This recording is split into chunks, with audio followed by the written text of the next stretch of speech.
Assalamualaikum warahmatullahi wabarakatuh. Halo, perkenalkan nama saya Windu Suci Wulandari dari kelas bimbingan konseling 5E. Hari ini saya akan membuat learning journal untuk part kedua.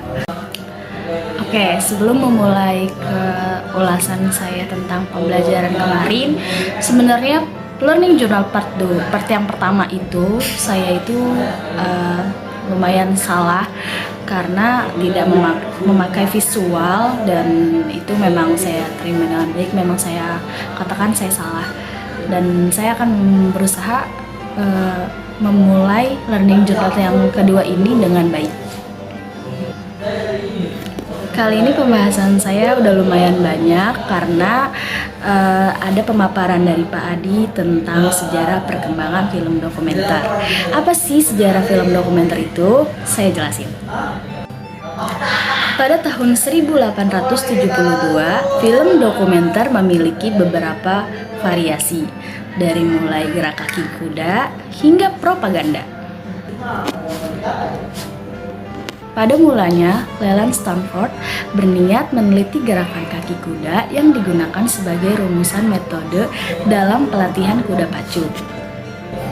Ia juga dibantu oleh Edward Muybridge yang merekam gerak dan gaya kaki kuda itu lewat tata kamera fotografi. Namun, percobaan tersebut terus gagal karena kamera yang tidak fokus.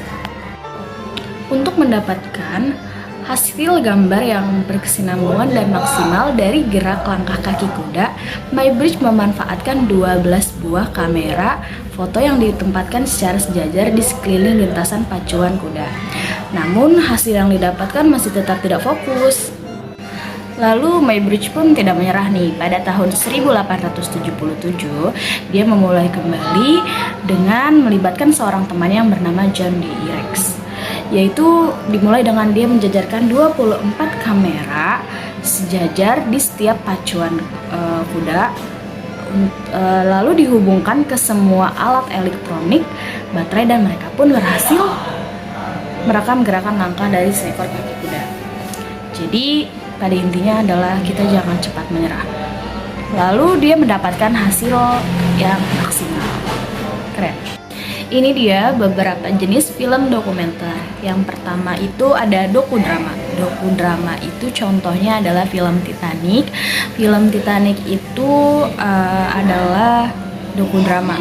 Jadi dokumenter yang menggunakan sedikit-sedikit drama-dramanya gitu. Ada drama romance, percintaan, dan juga ada drama-drama keluarga gitu juga.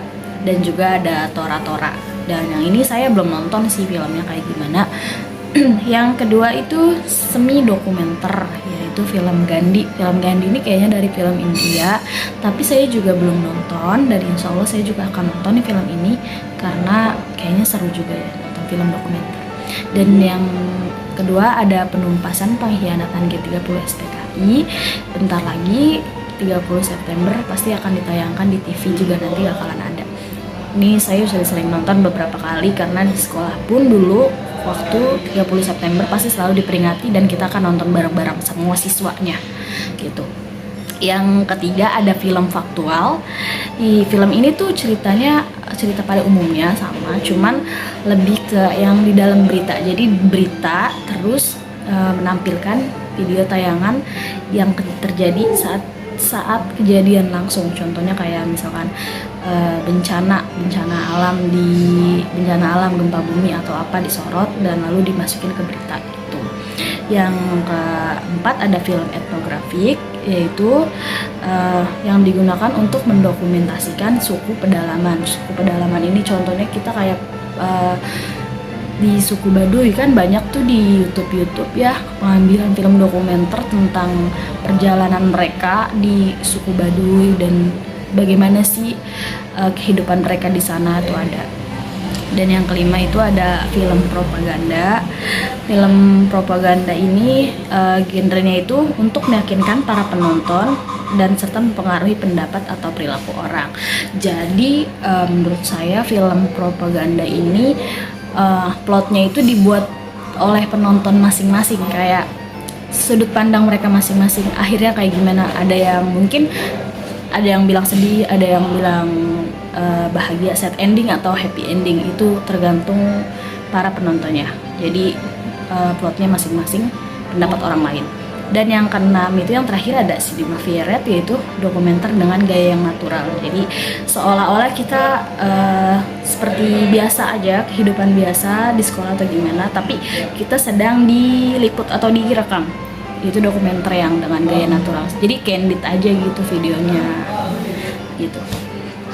Dilanjutkan dengan membuat film dokumenter. Yang pertama itu yang tanpa naskah. Tanpa naskah itu yang pertama kita dimulai dengan adventure atau petualangan, dan yang kedua itu kita dengan demonstrasi. Yang kedua menggunakan naskah, yaitu pertama yang kita siapkan adalah profil, juga proses, dan yang ketiga perang atau aksinya. Unsur yang digunakan itu adalah unsur visual. Yang pertama observasional yang reaktif, yang diambil langsung dari subjek tersebut. Yang kedua observasional proaktif, yaitu pembuatan film dokumenter dengan serius. Yang ketiga ada mode ilustratif, yaitu pendekatan yang menggambarkan visual dengan alam. Sampai juga di penghujung cerita. Mungkin hanya itu saja yang dapat saya ulas dari beberapa materi pembelajaran yang minggu kemarin Bapak jelaskan dan kita pelajari.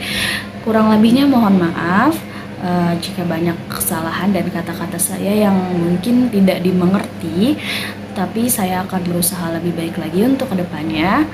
Dan mohon maaf juga untuk learning journal saya yang pertama karena itu salah, dan mungkin ini semoga yang benar kali ini, dan jika masih salah saya akan memperbaiki dengan terus menerus. Wassalamualaikum warahmatullahi wabarakatuh.